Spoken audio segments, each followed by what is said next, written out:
it up, give it up, give it up, Make give some it noise for Willaim. up. Blast. Make some noise. Let's go! Man, how y'all feeling? Y'all enjoying yourselves? All right, man. We at the home stretch. This is where it get good. All right. All right. Let's get to it. Hey, I'm loving it right now. I appreciate all y'all. Look so good, man. All right, let's run it. No, give me the first slide, please. All right, are y'all ready to 3 extra speaking business? Hey, y'all don't sound like you about the 3 extra speaking business. Are y'all ready to 3 extra speaking business? Yes, sir. All right, next slide, please. Okay, y'all know one of my commandments, okay? Speakers get stages, but communicators get what? Contracts. All right, give me the next one. Okay, I need you to be the specialist, not the doctor. How many of us been to the doctor? Every time you go to the doctor, if they cannot handle a certain situation, what do? Right. And a specialist is niched. Like my brother Jay said, the riches are in the niches. And so majority of the time, speakers try to speak to everybody. And we know that a speaker that speaks to everybody is a speaker that's not speaking to nobody. Right? So your goal as the speaker is to be clear on what it is that you do and how you do it. And the more clear you become, the more clear your success becomes, and the more clear your contracts become, and the more clear the impact it is that you make. Because think about it. If I'm the decision maker and I want to book a speaker to talk about mental health, but I talk about mental health, I talk about credit, I talk about this, and you know darn well that you don't even talk about credit. You don't even talk about leadership. You talk strictly mental health. Your goal and objective is to talk about what you talk about, and that's it. Let me say this to you. It does not have to be sexy in order for you not to get paid from it. It don't have to look sexy. Bullying, ain't nothing sexy about that. But if I'm a bully intervention expert, it's going to put me to another level to where people know who to look for when it's time for bullying. Right? Next slide. Okay? Take a picture of this, okay? Number one, we teach every single speaker that I coach, you must have a SOS statement, best known as your elevator pitch.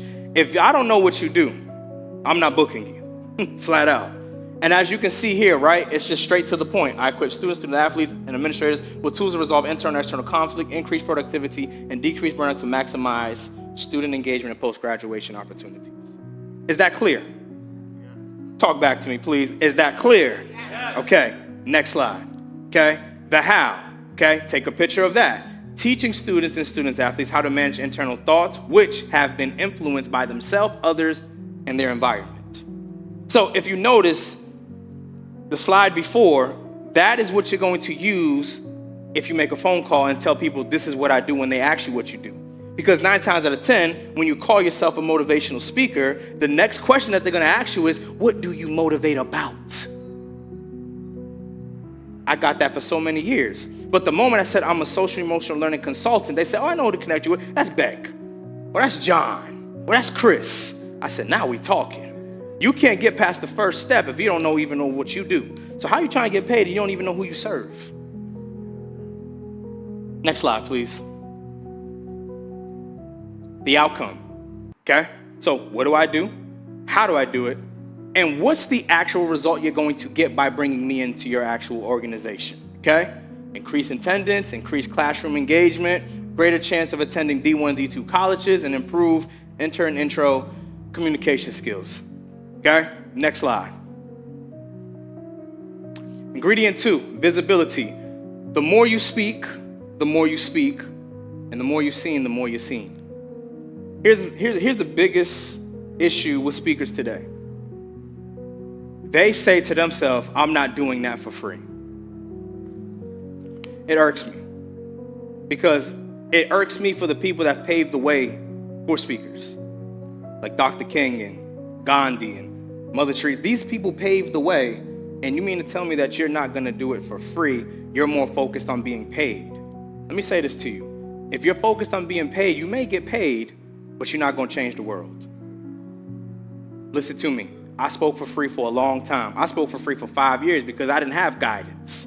That's the reason why. But the moment I found guidance and I knew exactly what it is that I need to do and what was actually my message and who I'm speaking to and what's the actual result, the company took off. So what I need you to understand today is that if you're not seen, I can't pay you. If you don't show up, I can't pay you. And remember this, write this down. The gift does not belong to me. The gift belongs to He. Who am I to tell God that I'm not going to go speak at a juvenile detention because they're not paying me? True story. I missed out on a $10,000 contract because I refused to go speak at a school. I told God no. Not even understanding that there was a superintendent in there that was looking for a speaker to come in and have a contract ready to go. Do not let your greed stop your prosperity.